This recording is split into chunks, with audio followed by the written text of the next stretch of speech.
ছোট্ট 2 টুকরা চিকেন দিয়ে আজকে এতগুলো সমুচা বানিয়ে নিলাম, আর সাথে একদম পাতলা নরম তুলতুলে সমুচার শীট বানিয়ে নিলাম। আর এতগুলো সমুচা কীভাবে সংরক্ষণ করলাম সব কিছু নিয়ে থাকবে আজকের ভিডিও। চলো শুরু করি। একটা বলে নিয়ে নিচ্ছি 2 কাপ ময়দা।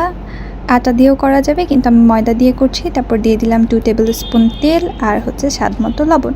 এবার ভালো মতো মাখিয়ে নিব। আর আপনারা চাইলে 1 কাপ দিয়েও করতে পারবেন, তখন সমুচাগুলো অনেক ছোটো ছোটো হবে। আমি একটু মিডিয়াম সাইজের সমুচা করছি, তাই 2 কাপ ময়দা নিয়েছি। আর একটা ডো বানিয়ে নিলাম। ডোটা নরমও না শক্তও না, একটা মিডিয়াম। এবার লিচি কেটে নিচ্ছি। আমি প্রায় 22টার মতো লিচি করেছি। এবার লিচিগুলো সামান্য বেলে নিব।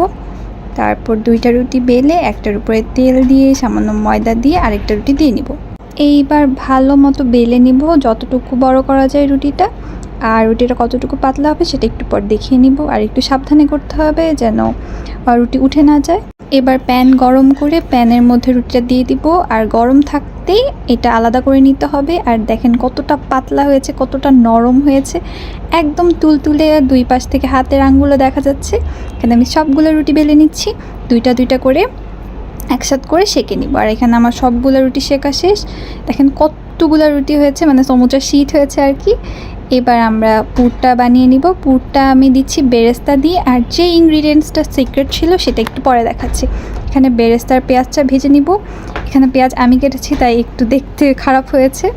এই পর্যায়ে আসলে বেরেস্তার পেঁয়াজ উঠিয়ে নিব, বেশি ভাজলে আবার তিতা হয়ে যেতে পারে। সমুচার শীটটা কেমন হবে সেটা এখন দেখিয়ে দিচ্ছি।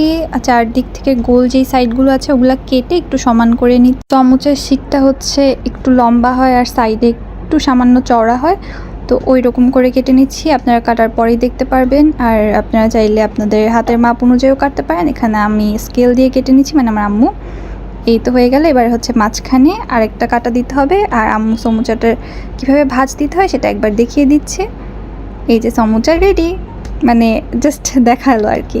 আর এখানে যে সাইডগুলো আছে এটাই আমরা ভেজে পুর হিসেবে দিব। আমি পুরের জন্য 2 টুকরা ছোটো চিকেন ফ্রিজে পেয়েছিলাম, সেটা দিয়েছি। আপনারা চাইলে স্কিপ করতে পারেন।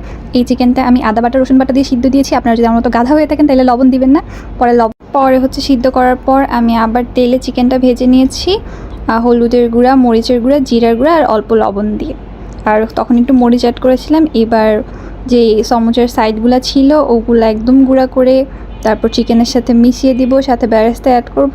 একদম নরম করে দিতে হবে, নাহলে মুখে বা মাড়িতে লাগতে পারে। এবার আমি অল্প আটা আর পানি দিয়ে একটা ডো করে নিয়েছি, যে ডো না, একটা লিকুইড মিশ্রণ আর কি, যেটা দিয়ে সমুচার মুখটা আটকাই দিব।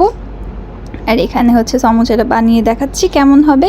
এটা কিন্তু খেতে অনেক মজা হয়েছে, দোকানের থেকে অনেক ভালো হয়েছে। দোকানের পচা তেলে না বানিয়ে ঘরে সুন্দর করে একটু সময় নিয়ে বানিয়ে নেবেন, আর মাস জুড়ে খেতে পারবেন।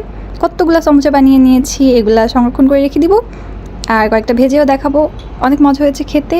ঘরে এত অল্প জিনিস দিয়ে এত মজার সমুচা বানানো গেলে বাইরে থেকে কেন কিনে খাবেন। সমুচাটা ভেজে দেখাচ্ছি, কত সুন্দর হয়েছে, এত সুন্দর হয়েছে দেখতে। আর খেতে তার থেকেও বেশি মজা হয়েছে। আমি একটু পর একটা ভেঙে দেখাচ্ছি। এই সমুচাটা খেতে চাইলে আমাদের বাসায় চলে আসবেন। আর যদি বাসায় আসতে না পারেন তবে নিজের বাসায় বানিয়ে খেয়ে আমার সাথে শেয়ার করবেন কেমন লেগেছে। তো এই ছিল আজকের ভিডিও। সবাই ভালো থাকবেন, সুস্থ থাকবেন। আমার পেজে একটা লাইক দিবেন। টাটা।